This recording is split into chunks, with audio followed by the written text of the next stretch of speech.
Alors, on est déjà rendu à la dernière portion là, de notre chapitre sur les statistiques. Là, ce qui nous reste à voir, c'est ce qu'on appelle le diagramme de quartile.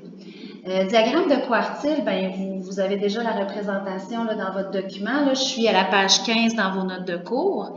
En fait, un diagramme de quartile, ça se compose essentiellement de ce qu'on appelle la boîte. La boîte, c'est le rectangle que vous voyez là, au centre.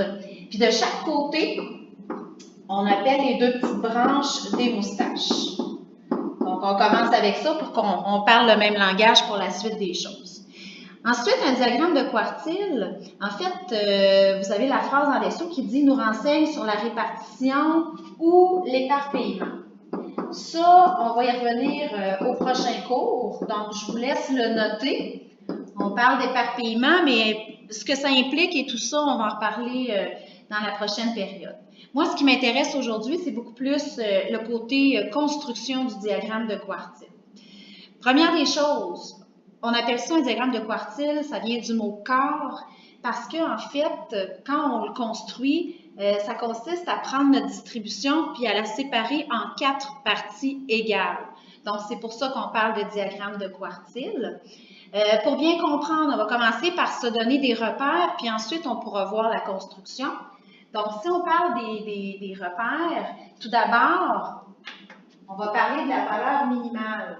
La valeur minimale, on la retrouve ici à gauche, c'est le 2. Je vous donne un exemple. Supposons que dans notre situation, on est en train de parler de l'âge, je ne sais pas moi, des personnes qui sont en train de suivre un cours de natation. Donc, je m'en vais à la piscine le lundi soir, puis pendant la plage horaire de 19h à 20h, il y a des cours. Là, je m'intéresse à l'âge des personnes qui sont là. Bien, mon diagramme de quartile me renseigne et me dit que la personne la plus jeune a 2 ans, puis la personne la plus âgée a 20 ans. Je le vois parce que mon diagramme s'arrête vis-à-vis le 20. Fait que ça, c'est 2 repères importants. Puis ensuite, les autres repères qu'on a, si on s'intéresse un petit peu plus à la boîte, il y a ce qu'on appelle le deuxième quartile, qu'on va appeler nous autres Q2 là, pour que ce soit plus facile. Le deuxième quartile, je vais le faire en bleu, c'est le trait qu'on retrouve à l'intérieur de la boîte. Il n'est pas nécessairement au centre, il peut être à différents endroits, mais il va être à l'intérieur de la boîte à quelque part. Puis ça, le deuxième quartile, en réalité, c'est la médiane de notre distribution. Donc, c'est pour ça qu'on a parlé de médiane au dernier cours. Vous allez voir tantôt qu'on va revenir sur ce processus-là là, qui consistait à séparer la distribution en 2 paquets égaux. Ensuite, il y a ce qu'on appelle le premier quartile. Je vais le faire en vert. Le premier quartile, en fait, c'est le début de la boîte. Il est ici à gauche, donc c'est l'extrémité gauche. Ça aussi, c'est une médiane. Vous allez voir que le processus va être encore le même. Donc, puis on va parler aussi de médiane. Si vous regardez un petit peu plus bas, le troisième quartile, c'est aussi une médiane. Puis sur mon diagramme, je le vois ici, c'est la fin de la boîte. Donc, ils sont placés dans l'ordre. Si vous reprenez là, ce que je viens de dire, donc Q1, en fait, correspond à 6, Q2 correspond à 10 et Q3 correspond à 12 dans cette situation-ci. Donc, entre autres, par exemple, ça veut dire que je ne sais pas combien il y avait de personnes dans la piscine, mais en tout cas, la personne qui est au centre de la distribution, je peux vous dire qu'elle avait 10 ans parce que mon Q2 vaut 10 ans. Pour le moment, là, ça vous donne une petite idée vers où on s'en va parce que c'est important d'en voir un avant d'être capable de le construire. Si je complète pour cette portion-là de la page, juste en dessous, on fait référence au fait que dans le fond, la médiane qu'on a vue au dernier cours sert à distribuer la distribution en 2 parties égales. Bien, les quartiles, eux, servent à séparer la distribution en 4 parties égales. On en a parlé tantôt, c'est pour ça qu'on appelle ça un diagramme de quartile. Donc, concrètement, là, on va y aller avec quelque chose de plus concret, là, avec une vraie distribution. Si vous allez dans le bas de la page, on s'en vient ici. On va partir de cette distribution-ci. Ici, on vous montre là, les résultats. On a posé la question à des personnes âgées. On leur a demandé combien ils avaient de petits-enfants. Et là, vous voyez les réponses de chacun. On les a placés en ordre croissant. Puis ça, c'est important aussi quand vous faites un diagramme de quartile, de toujours vous assurer qu'au départ, les données sont placées en ordre croissant. Donc là, on va commencer par faire la médiane telle qu'on l'a vu au dernier cours. Donc, j'ai une distribution dans laquelle j'ai 2, 4, 6, 8, 10, 12. J'ai 15 données. Donc, c'est un nombre impair. Puis ma médiane, ben, elle est où? Ben, c'est la 8e donnée ici, qui est la donnée là, centrale. J'ai dit la 8e, pardon, c'est la 7e donnée. Donc, la 7e donnée qui est la donnée centrale. Et ça, c'est ce qu'on a appelé tantôt, là, quand on a parlé de Q2, c'est notre médiane. Donc, ça, c'est comme on faisait au dernier cours. Et là, si je veux trouver Q1 et Q3, ça, c'est nouveau aujourd'hui, bien, ce qu'on va faire, c'est qu'on va répéter le processus. C'est juste que on va aller s'attarder, dans le fond, à la première moitié ici. Parce qu'en traçant mon Q2, là, mon trait, j'ai séparé la distribution en 2 paquets égaux. J'ai fait 2 paquets de 6. Alors là, on va reprendre chacun de ces paquets-là, puis on va les reséparer en 2. Donc, si on prend la première portion à gauche, on sépare ça en 2. J'ai 6 données, ça veut dire que je peux faire 2 paquets de 3. Je vais pouvoir trouver Q1 qui va correspondre à 5. Hein? Dans le fond, ici, là, mon Q1, il est entre 4 et 6. On fait la moyenne. La moyenne de 4 et 6 donne 5. Puis, si je m'en vais à droite, puis je reprends le même processus, on va aller chercher le centre. J'ai 6 données. Le milieu se trouve entre 10 et 12. Donc, ça veut dire que Q3 vaut 11. Si vous faites la moyenne de 10 et 12, c'est ce que ça donne. Donc, c'est comme ça qu'on trouve nos 3 quartiles. Et là, avant d'aller plus loin, puis avant de parler de la construction du diagramme, je vais vous laisser le temps d'essayer ça. Donc là, ce que tu vas faire, on prend la page 16 et tu vas faire pause. Tu vas essayer les 2 questions qui suivent, là, la question A et la question B. Tu vas essayer de trouver Q1, Q2 et Q3. Puis ensuite, tu pourras repeser sur play pour voir la suite puis corriger en fait ce que tu auras fait. Donc, si on regarde tout ça, question 1A, on a un nombre pair de données. Donc, le centre va se situer entre 345 et 376. On fait la moyenne, ça donne 360,5. Donc, ça, c'est Q2. Ensuite, on reprend avec la première moitié. Donc, tu es supposé avoir calculé le nombre de données. Il y en a 5. C'est un nombre impair. Donc, Q1 va correspondre à 267. Et de l'autre côté, on fait la même chose. Q3 va correspondre à 500. Si je continue avec le deuxième exemple, on y va avec le même processus. J'ai déjà commencé. Q2 correspond à 5 parce que j'avais un nombre impair de données. Ensuite, je me retrouve avec 2 paquets de 3. C'est encore impair. Donc, Q1 va correspondre à 2 ici à gauche et Q3 va correspondre à 8 ici à droite. En passant une façon facile pour te vérifier, te valider quand tu fais des exercices comme ceux-là, c'est de t'assurer à la fin que tous tes paquets sont égaux. Si tu regardes la question A, tu vas te rendre compte qu'après avoir fait mes traits, si je regarde comme il faut, j'ai réussi à faire 4 paquets de 2. Ça, c'est la preuve que je ne me suis pas trompée parce que mes paquets sont tous égaux. Si tu regardes la question B, j'ai 4 paquets de 1. On compte les données là, qui n'ont pas été touchées par les traits en quelque sorte. Fait que voilà pour cette portion-là. Et là, on va être prêt pour regarder la construction maintenant d'un diagramme. Je vais te demander encore une fois de faire pause, puis tu vas trouver d'abord Q1, Q2 et Q3 pour cette distribution-ci. Donc, normalement, si on reprend ensemble, les données sont en ordre croissant.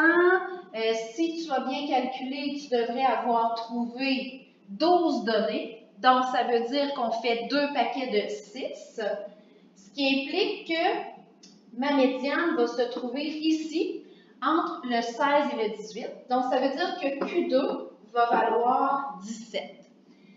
On a parlé de 2 paquets de 6. On va reséparer ça en 2. Donc, Q1 maintenant va se trouver ici, entre le 10 et le 11, 10,5. Et Q3, ici, entre 20 et 20, donc ça va donner 20 si on fait la moyenne, évidemment. Ensuite, pour construire le diagramme, ce qu'il faut faire, d'abord, il faut graduer notre axe. Hein? Ça, c'est comme un axe dans un plan cartésien. C'est toi qui décides comment tu veux le graduer, mais il y a une chose qui est sûre, c'est que ta graduation doit faire en sorte que tu puisses tout voir. C'est-à-dire qu'il faut que tu tiennes compte que ton minimum, c'est 9, puis ton maximum, c'est 24. Donc, il faut graduer de façon à voir tout ça. Fait que dans ce cas-ci, ce n'est pas nécessaire de commencer à 0. On pourrait, par exemple, commencer notre graduation, par exemple, à 8, puis après ça, monter par bond de 1, par exemple. Puis si on gradue de cette façon-là, normalement, on devrait être capable de se rendre jusqu'à 24, qui correspond à notre maximum. Dans certains cas, peut-être qu'il faudra faire des bonds de 2, des bonds de 5. Ça, il faut s'ajuster en fonction de ce qu'on a comme distribution, puis de ce qu'on a comme minimum, puis maximum. Une fois que ça c'est fait, là, il nous reste juste à placer nos repères. Notre but, c'est de faire notre boîte puis nos moustaches. Donc, pour faire ça, le diagramme en passant va se construire par-dessus l'axe, au-dessus en fait. C'est comme s'il flottait au-dessus de votre axe. Donc là, on va faire seulement les repères, on va faire des traits verticaux. Ça me prend un trait vertical vis-à-vis le minimum, qui est 9. Pour dire, bien, mon diagramme, là, c'est là qu'il va commencer. Puis ça me prend aussi un trait vertical vis-à-vis le 24 pour dire c'est là que mon diagramme va se terminer. Ensuite, j'ai besoin aussi de faire des traits vis-à-vis Q1, Q2 et Q3 pour faire ma boîte éventuellement. Donc, ça me prend un trait vis-à-vis 10.5, donc entre le 10 et le 11, un trait vis-à-vis le 17, puis un trait vis-à-vis le 20. Et ensuite, il vous reste tout simplement à refermer la boîte. Donc, on prend les 3 traits du centre, on rejoint tout ça ensemble, puis, de chaque côté, vous vous rappelez qu'il y avait les moustaches, donc il reste à relier tout ça ensemble aussi, et c'est comme ça qu'on obtient notre diagramme de quartile. Voilà pour cette portion-là. Maintenant, il nous reste seulement 2 petites définitions à voir avant de passer aux exercices. Donc, j'enchaîne avec. Je vais aller ici à la page suivante. En fait, pour vous, c'est la page 16 toujours, c'est en bas de la page. On parle d'étendue. Dans le fond, l'étendue, là, quand on va vous demander ça, tout simplement, là, ce que ça veut dire qu'on veut savoir sur quelle étendue le diagramme s'étend. OK? Donc, en quelque sorte, ça veut dire ben, où ça commence et où ça finit. Puis, on mesure cet écart-là qui existe entre le minimum et le maximum. Fait que dans le petit encadré en haut, là, concrètement, là, quand on vous parle d'étendue, ça veut dire prends le maximum moins le minimum, tout simplement. Puis ça me permet de parler de l'étendue. Fait que si on prend les 2 exemples d'en dessous, bien d'abord, il faut trouver notre maximum. Là, vous ferez attention, ils ne sont pas tout à fait bien placés en ordre croissant. Le maximum est ici, c'est 29. Le minimum, c'est 9. Donc, mon étendue, c'est l'écart entre ces 2 données-là, c'est-à-dire que je vais faire 29 moins 9. Le maximum moins le minimum, ce qui va donner 20. Tu peux faire pause puis faire l'exercice suivant par toi-même. Donc, voici ce que ça donne pour le deuxième. Le deuxième, si on cherche le maximum, c'est 28. Le minimum, c'est 2. Donc, l'étendue, 28 moins 2, on a une étendue de 26. Pour terminer, dernière définition dans le haut de la page 17.